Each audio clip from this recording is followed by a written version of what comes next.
This was one of the greatest performances I've seen in the NBA playoffs. Not the greatest performance, because fortunately I'm old enough to remember seeing Michael Jordan in multiple playoff runs, but I was also just a kid at that time and never truly appreciated the greatness being displayed before me. Hell, it was all I knew at that time. The Bulls were good and always good, and why would it be anything different to some elementary school kid? So seeing Jimmy Butler go absolutely berserk against the top-seeded team in the conference to put them 3-1 over Giannis and the Milwaukee Bucks hit a little different for me. When you appreciate and understand the game and see a player put his team on his back, even despite the fact the Bulls got their superstar in Giannis Antetokounmpo back in the lineup, who I still consider to be the best player in the world, and then go off for 56 points on an insane 19 for 28 shooting, 15 for 18 from the free throw line, 9 rebounds, hitting big shot after big shot, coming up clutch in the fourth quarter as he usually does, and this was without Tyler Hero, who has likely been ruled out for the rest of the season. Just insane to think that this Heat team, who was just minutes away from potentially being eliminated in the play-in from the Bulls, which sucks, because it does make you wonder what could have happened if the Bulls would have maybe somehow turned it on had they actually made the playoffs. Probably unlikely, because we all know this Bulls team isn't like that, but you never know, and it's why you try and make the playoffs, because anything can happen. But anyway, Jimmy Butler was locked in like I had never seen before in this game. And if you didn't get a chance to watch it, I highly recommend that you do watch the replay, because it was an all-time great playoff performance by an individual player. But that actually is not what I wanted to talk about in this video. I wanted to talk about something that has been on my mind for some time now, really ever since the Bulls traded Jimmy Butler back in 2017. And that's the fact that I see a lot of Bulls fans, and I tweeted this last night, I see a lot of Bulls fans lamenting over the fact that they can't believe the Bulls traded away Jimmy Butler all those years ago. And how last night in particular was a rough night for Bulls fans, because Jimmy Butler not only went off and putting the Heat up 3-1 over the Milwaukee Bucks, but also the fact that it was announced that Lauri Markkanen had won the Most Improved Player of the Year award. Of course, citing that because both were former Bulls players and the Bulls let both of these guys go. It's the thought of what could have been had the Bulls just built around these guys based on the success that we see from them today. And obviously, this is just my opinion, and I'm sure most will consider this to be a bad take, and that's fine, but I'm here to say that that thinking is flawed, simply due to the fact that just because these guys are seeing success on their current teams doesn't mean they were going to be seeing the same level of success in Chicago, and I'll explain further what I mean by that. So what's going on, everyone? You're listening to Bulls Central here. Hope you're all doing well. Before I get into the video, you guys know I gotta give a shout out to the sponsor of this channel, So Rare, which I'm super excited to tell you guys about their platform, especially considering it is free to join, it's super fun, and you get to win prizes, collect digital cards and assets in the form of NFTs. Unlike most fantasy sports apps, they are different in that it's actually a fantasy gaming marketplace. There's no gambling or betting of any kind. The site enables you to play where users own their players forever. Think of it like you're a GM creating your own dynasty, and you compete in weekly fantasy competitions for great prizes. Users are owners / general managers of their team, making trades, buying and selling players, all of that good stuff. And unlike other gaming sites or betting platforms, it doesn't cost you anything to play. You can start for free.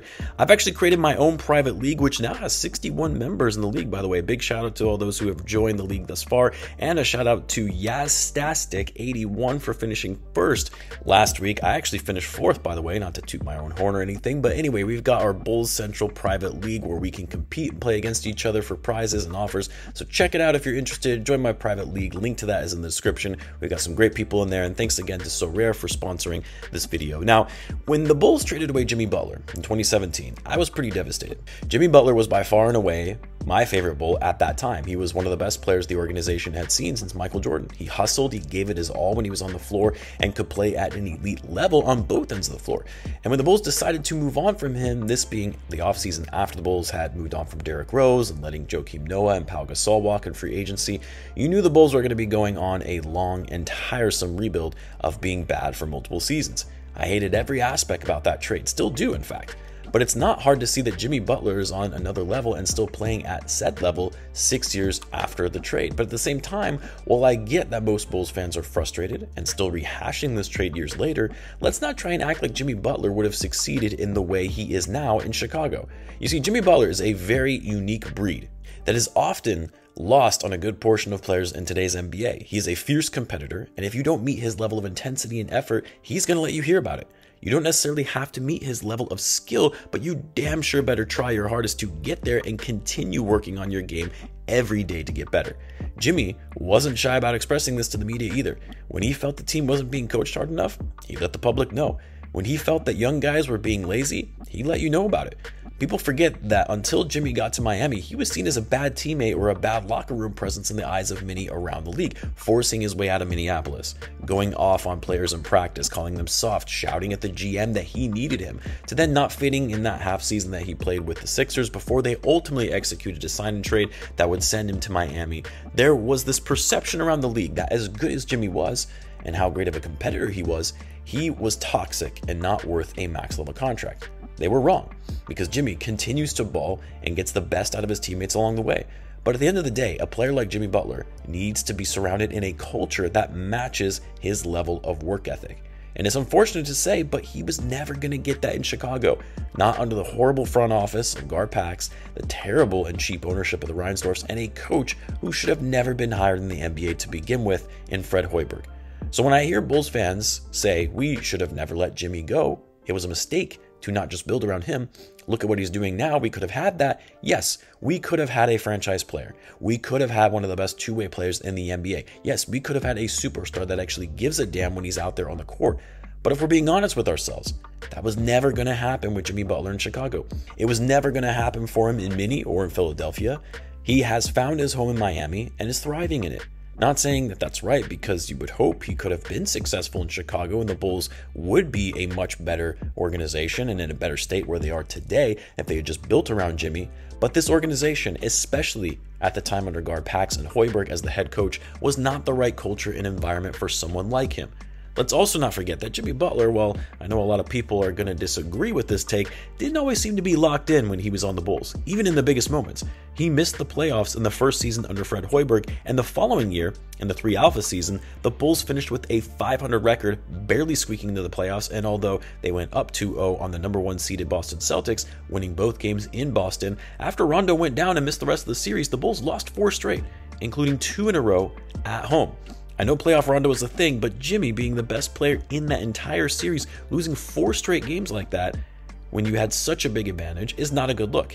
Now, as far as Lauri Markkanen, let me clarify one thing, because I have seen a few people say, well, the Bulls could have built around both Jimmy Butler and Lauri Markkanen together on this roster. Yeah, that wouldn't have happened because Markkanen only became a Chicago Bull because of Jimmy being traded to the Minnesota Timberwolves. Markkanen was included in that trade by way of the Wolves sending their lottery pick to Chicago in that trade. So Markkanen doesn't become a Bull had the Bulls held on to Jimmy Butler. But in any event, as far as the Bulls moving on from Lauri Markkanen and him having this breakout season with the Utah Jazz, again, this is more of a product of the Bulls and their organization not getting the most out of their players. And Markkanen, towards the last couple of seasons in Chicago, was not fully in on this team. He was looking to be a little checked out, especially after the Bulls traded to get Nikola Vucevic. Markkanen was a fairly inconsistent player at times, had his own issues staying healthy, and people also forget that in those final days, a lot of Bulls fans wanted him gone. A lot of Bulls fans, including myself, were out on Lauri, and getting a first-round pick back for him in a sign and trade was seen as a steal for a player who was a restricted free agent. And also keep in mind that Lauri wasn't that great in Cleveland as well when he was traded there. It almost looked like he was going to be one of these players who had a nice first couple of seasons in the league and then just kind of tapered off after that. But just like Jimmy, and this is really the case for a lot of players, they needed the right environment and situation to shine. Lauri wasn't going to get that in Chicago. It's unfortunate because you would hope this Bulls organization would be better at developing and retaining talent, but they're not. Until things change at the top, starting with the ownership, you're not really going to see anything different. So while I get Bulls fans and their frustration seeing Jimmy and Lauri doing so well on their respective teams, we have to recognize that just because they are thriving now doesn't mean that would have automatically been the case in Chicago that doesn't have the best history of building around the best talent. Let me know what you guys think in the comments. As always, be sure to subscribe, and I'll see you in the next one.